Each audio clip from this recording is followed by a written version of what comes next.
took my backpack off coming home from class, opened up my homework. I had to ask my mom and dad where we come from. They sat me down and smiled at me, took out some old photos to let them breathe, and said, this is who we are and all we've done. It's the story of where we come from. My mom said, son, we come from a long line of workers. Most folks never heard of us, but that don't make us any less. We spun the cotton that most people wore. We built. Hi mga saswang, good morning! So today is our flight day going to Singapore! Yes mga saswang, you heard it right. So magbabalik kami sa aming unang bansang napuntahan, which is ang Singapore. So ayun mga saswang, time check, it's already 4:15 AM and ayun mga saswang, ang flight namin ay 7:55 AM and nandito kami ngayon sa Terminal 2 Airport ng Kuala Lumpur, Malaysia. So mga saswang, nakaka-excite na bumalik ulit sa Singapore and ma-explore. And so ayun mga saswang, tara na, papunta na kami ng aming boarding gate kasi tapos na kaming mag-check-in. Pumila pa kami doon pero hindi naman matagal kami nagpila kasi pinakita ni mo yung aming check-in camera. Then sabi, diretso na daw kami dito sa aming boarding gate. So tara na!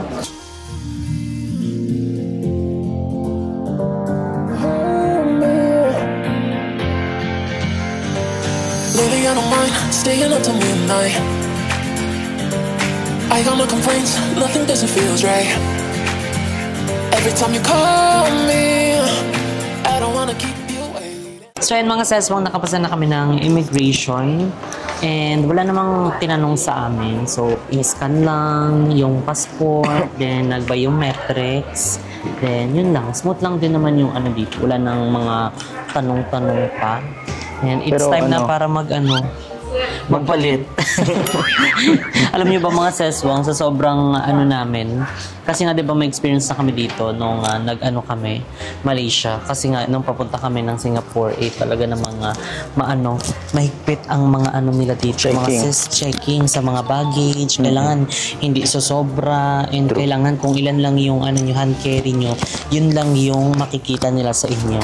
So lahat ng mga pinapasok chinek mismo, tapos pinatimbang yung mga bagahe and think dahil hindi naman sobra yung ating kilo. So nasa lang to siya? 6. So pero 7 actually yung pinaka. Yung isa actually sobra-sobra Parang 8 siya. So nagulat ako na pinapas na niya. So kaya medyo nasa mood sila ngayon. Kasi yung mga nakaraang punta namin dito, especially pag pauwi kami ng Pilipinas, stricto talaga sila sa mismong hand carry luggage nila. Correct. So make sure na if ever na magfa-fly back kayo or kahit saan, basta any hand carry, kailangan i-check nyo bago kayo pumunta dito. Correct. Para less hassle na rin, hindi rin kayo kalkal. Tapos kapag nagkakalkal, pinapabalik kasi ulit nila sa pila. So lalo kapag mahaba yung pila, ang hassle nun. True. So mabuti meron kayong dalang timbangan, so para ma-check nyo kung ilang kilo na yung inyong hand carry and para makapagpalit na tayo kasi yung init na. True. So ayun ang doble na sis. O diba, pantalon niya? Pati pantalon. OMG, pati case. Si Isa nakadress pero nakapantalon yan. Sige, ang bigat yan na. Yan na ang totoo. Totoo. Diba? So para mabawasan yung yung bigat lang. At saka kasi ang dami na naming mga gamit na hindi dinala. Correct. Kaya nga sobrang unti na lang. Diba? Tignan mo. Okay na yan. Final na yan. Ang bigat naman, kasi nito. Ako naka-brown. Naka-brown ka? Oo. Tingin? Paano mo Kaya nga, naka-brown. So wait lang. Dito ka muna. Tapos kapag nakalagpas na, doon yun na pwede ibalik sa bagahe nyo. Correct. Tapos parang ayaw pa mapasok yung paa ko. Sana pala tinanggal ko na lang. Yung outfit mo, be. Tanggalin mo muna yung sapatos. Nung last, grabe. Nakailang arrange kami ng mga gamit para lang gumaan. Ay, dead ma sila. Balik-balik. Nakailang balik tayo noon para nakakapikon na nga Diba? So, ayan na. Ito na yun. Pero baka di na ako magubad ng jacket. Pero titignan natin. Kasi manipis lang yung ano ko eh. Yung panloob ko. So kapag mainit, hubarin ko siya. Pero kapag hindi man, kung pagtugnaw, ito okay na to, laban na to. Kasi baka maning chan ko. Alay ko. You make me feel like I'm losing control. I've never been so high, and just so you know.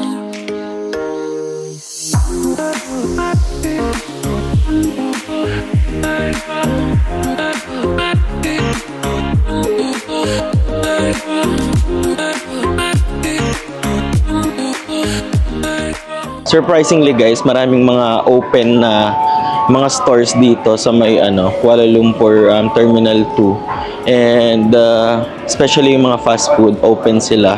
I think 24 hours sila nag-ooperate dito. I'm not sure, pero good thing yun dahil may mga mabibilhan sila. Kasi yung ibang mga airport na napupuntahan namin, usually sarado sila pagka ganitong mga oras. So medyo maaga na rin kasi magpa 5 o'clock na siguro open na sila. And then yung mga shopping stores na pwede mong bilhan, like yung mga luxury brands. Meron din sila dito guys na capsule transit. So in case na ayaw mo nang ma-hassle, let's say flight mo kinaumagahan, pwede ka na dito siguro mag-check-in. Para at least hindi ka na ma-hassle pagka magpa-flight ka, especially mga flights kasi dito, usually pagpabalik ng Pilipinas, morning. So pwede ahead of time, pwede ka nang pumunta. Mag-check-in ka na dyan. Boarding time!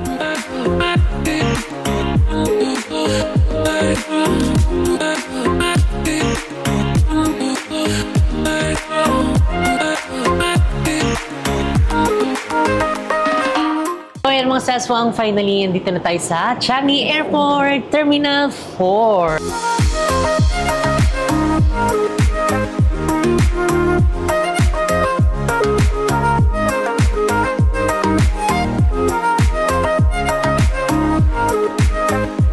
Ngayon mga saswang is papunta na kami ng immigration, pero ayan, so make sure lang mga saswang pag magpa-fly kayo dito sa Singapore is naka-fill up na kayo ng inyong SG arrival card para hindi na kayo ma-hassle and para smooth na ang inyong pagta-travel. So ang ilalagay lang naman doon or ang mga hinihingi lang naman doon mga saswang is more on yung details nyo, ano pangalan nyo, tapos saan kayo pinanganak, saan kayo pupunta, tapos details, passport number, yung expiry ng inyong passport, kailan kayo pupunta, and kailan kayo babalik. And syempre yung inyong hotel na pag-i-stayan dito sa Singapore. Make sure nyo na makakapag-fill up muna kayo nun bago kayo mag-fly dito sa Singapore kasi baka kapag dito na kayo nag-fill up, baka wala kayong signal or basta para ano lang, smooth lang ang inyong travel, ere-erecho na wala na kayong pipill up tapos diretso na kayo ng immigration.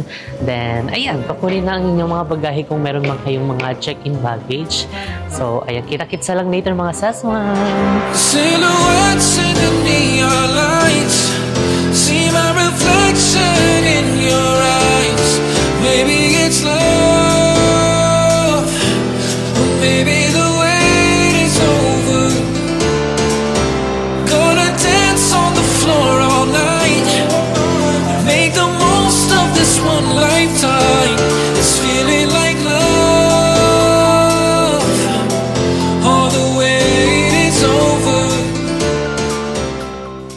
So ayun mga saswang, just to set your expectation, ayan, pagbaba nyo mismo ng eroplano is i-scan yung inyong mga maleta or yung mga ano nyo, hand carry bag nyo. Then hubarin nyo pati yung relo, tatanggalin yung laptop, and after naman nun, dito na kayo sa immigration. So wag na kayong kakabahan kasi yung immigration nila is ano na lang, i-scan na lang naman yung mga passport nyo. So basta just to make sure yung inyong SG card, arrival card is na-fill upan nyo ng maayos. Kasi pag hindi nyo na-fill upan yun, hindi kayo papapasukin. So wag din kayo mag-alala kung hindi man kayo nakapag-fill up bago kayo umalis. Pwede rin naman mag-fill up dito mismo dahil pagbaba nyo ng escalator, bago kayo dumaan ng immigration, merong malaking ano doon, nakatayo na parang i-QR code, i-fill upan nyo na lang yun. Madali lang naman yun siya, mabilis lang basta malakas ang inyong internet. Pero guys, ako highly suggest na mag-fill up na kayo before your flight. Siguro mga 48 hours before your flight. So, pwede na kayo mag-fill up ng SG arrival card para at least hindi na kayo ma-hassle. So, ayan ngayon, kukunin lang muna namin yung aming bagahe. Wala talaga tayong bagahe. Ay, wala pala tayong bagahe. Hand carry talaga. Hand carry lang pala to lahat. Exit na tayo. So, ayan, mag-exit na tayo and pupunta na kami ngayon ng Terminal 2. Yes. So, let's go!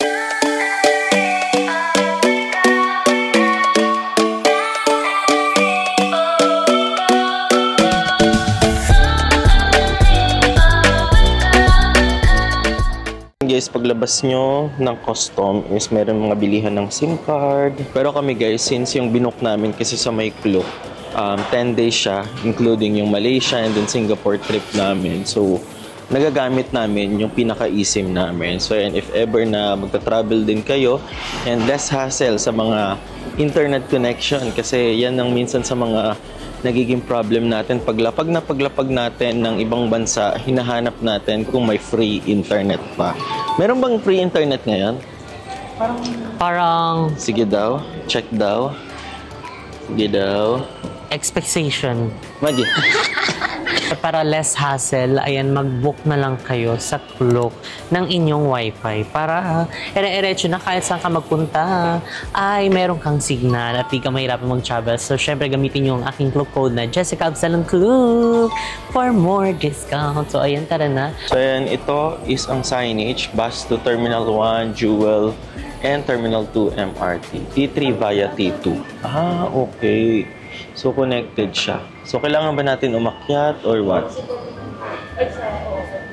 Sure ba?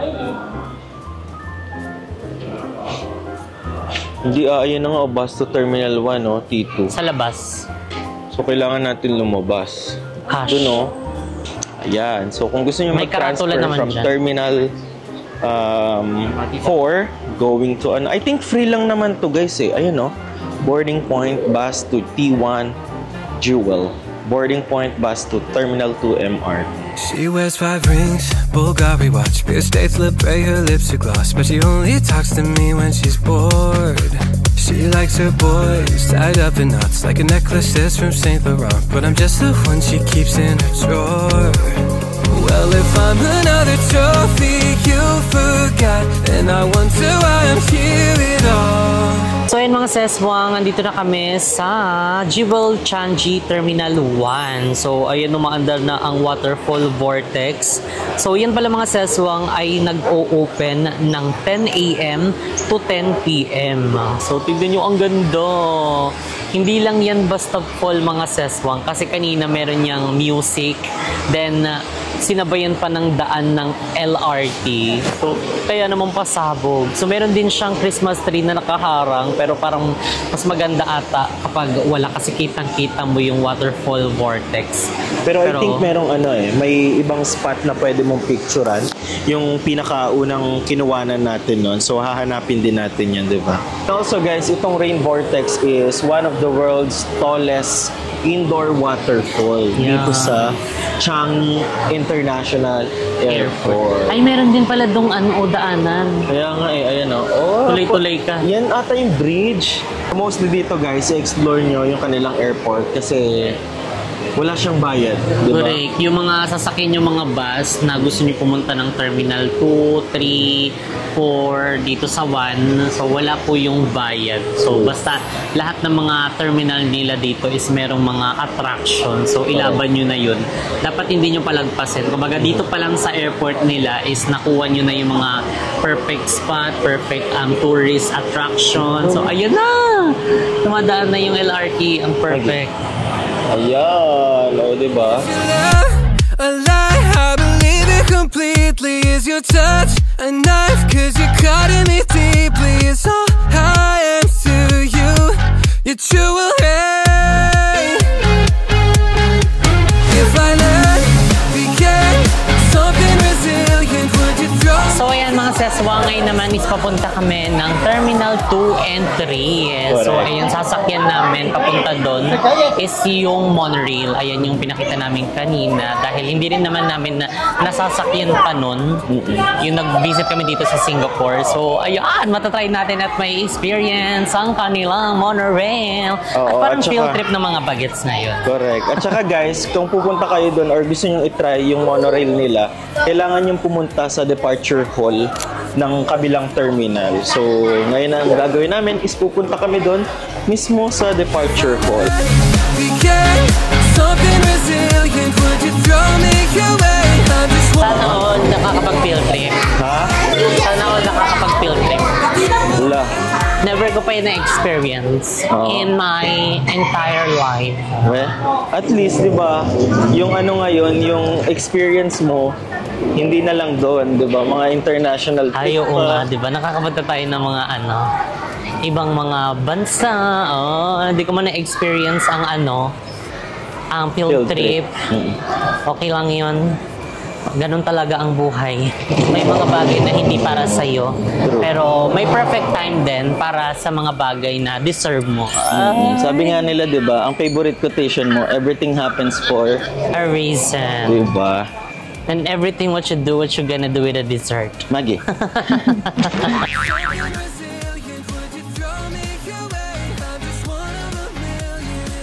So yun guys, mali kami ng nadaanan ata. So ito na ata yung pinagbababaan ng mga sasakay sa SkyTrain. So babalik ulit kami para at least ma-experience lang natin yung SkyTrain na yan kasi ever since hindi pa namin natatry eh.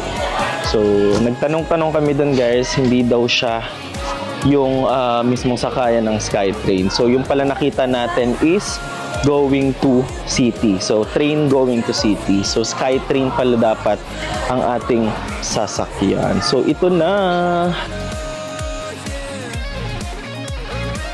So ayan mga seswang, ayun pupunta sana kami sa Butterfly Garden dahil nandito na rin kami sa Terminal 3. Kaso kailangan daw na mag-check-in. So since hindi naman na kami palipad dahil kakarating lang namin, so titignan lang sana namin doon. Kaso kailangan daw mag-check-in.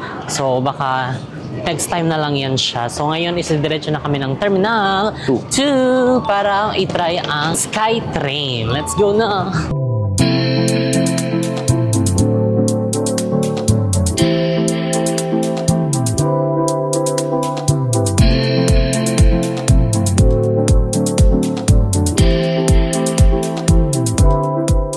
So yun guys, nakababa na kami dito sa may Terminal 3. So parang itcha-prank yung yung pagsakay dun sa may SkyTrain. Pero at least diba na-experience natin, diba mo? Yes! Actually, parang 3 bagon lang yun. 3 bagon lang ba yun? Oo, connected siya and hindi siya makikita yung view na gusto mo talaga yung buong jewel vortex something na Rainfall. ganyan. So ikaw talaga mag-a-adjust sa pinaka ulan-ulan niya. So ngayon is papunta kami ng The Wonderfall kasi yan yung isa sa mga pinupuntahan dito sa Terminal 3. And then ano pa yung pupuntahan natin mo? Koi Pond. Ayan, yung Koi Pond. So free lang yan dito guys. So when you go to Terminal 3, so puntahan nyo din tong The Wonderfall. So naano kami kasi kanina yung pinagtanungan namin doon sa yung Garden M sa Terminal 2. 3. Ay, 3. So yung di kami makaano kung check-in ba talaga or M&M lang siya. Correct. Diba? Parang ang imposible naman. So, edi tatry natin kasi dito nga guys, yung The Wonderful bago pumasok ng immigration nila, ayan Oo. Diba? How much more pa yung isa, diba? Yung The Butterfly Garden. So, Correct. babalikan natin yung kasi doon din naman yung way natin pag pumunta tayo ng ating hotel. So, Yes! meantime, dito muna tayo. Ang ganda, Ayan no? na. At least we get to... Yan ba yun? Oo nga. Ayan siya, guys, The Wonderful.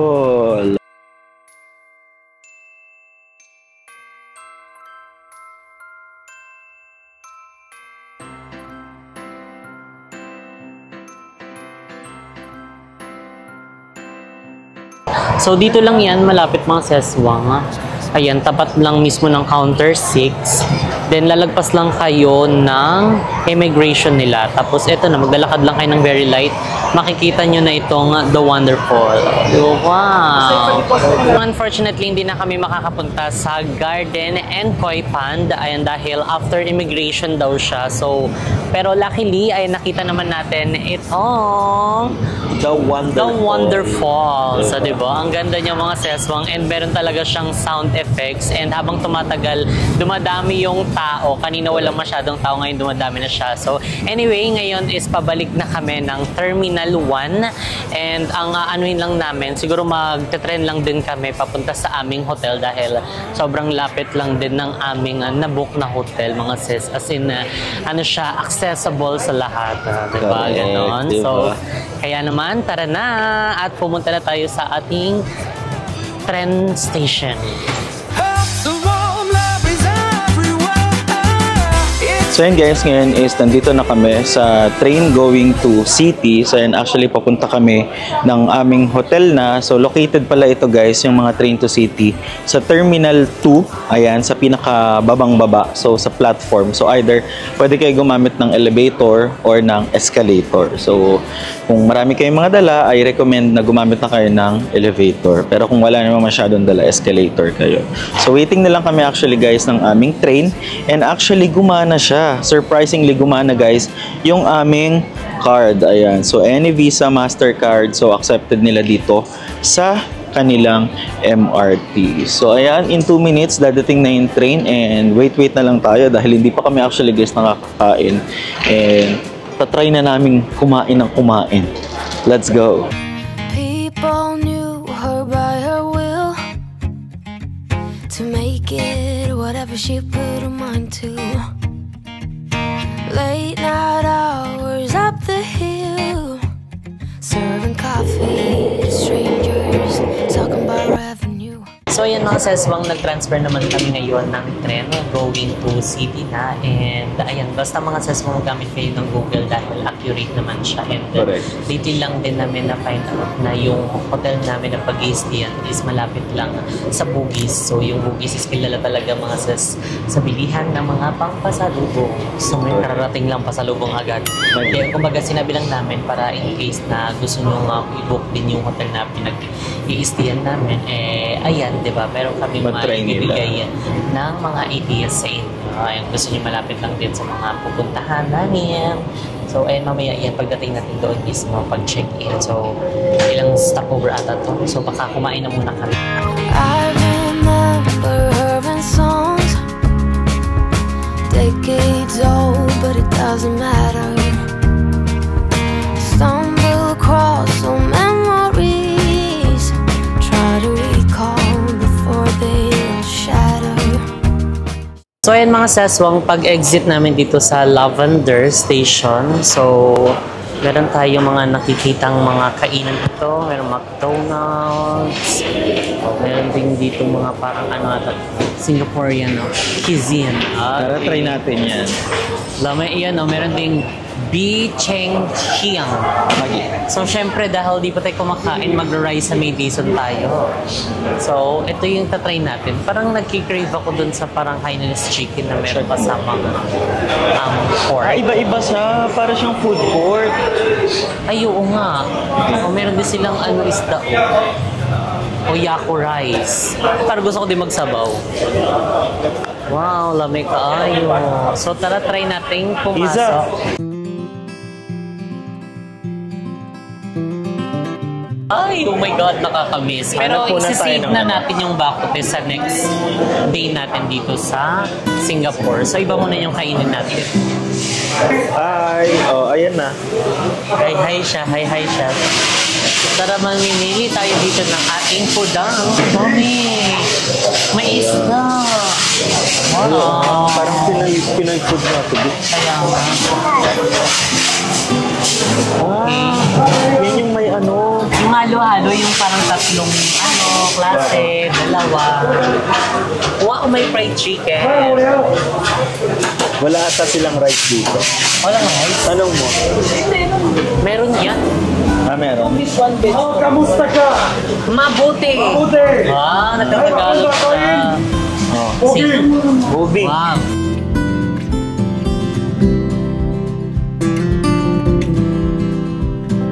So, minimum 2 item daw mga sis. So, isang rice tapos 2 ulam.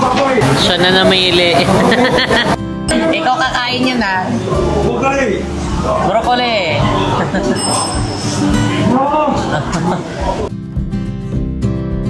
Kainan na. Hindi nakapag-pray. Grabe, parang first meal namin to guys ngayong araw. No? First meal. And hindi naman kami masyadong nabigla sa presyo. Kasi itong kinakain namin guys is nasa around $19, no? Yeah. $19 po. So, Ang dami na ako.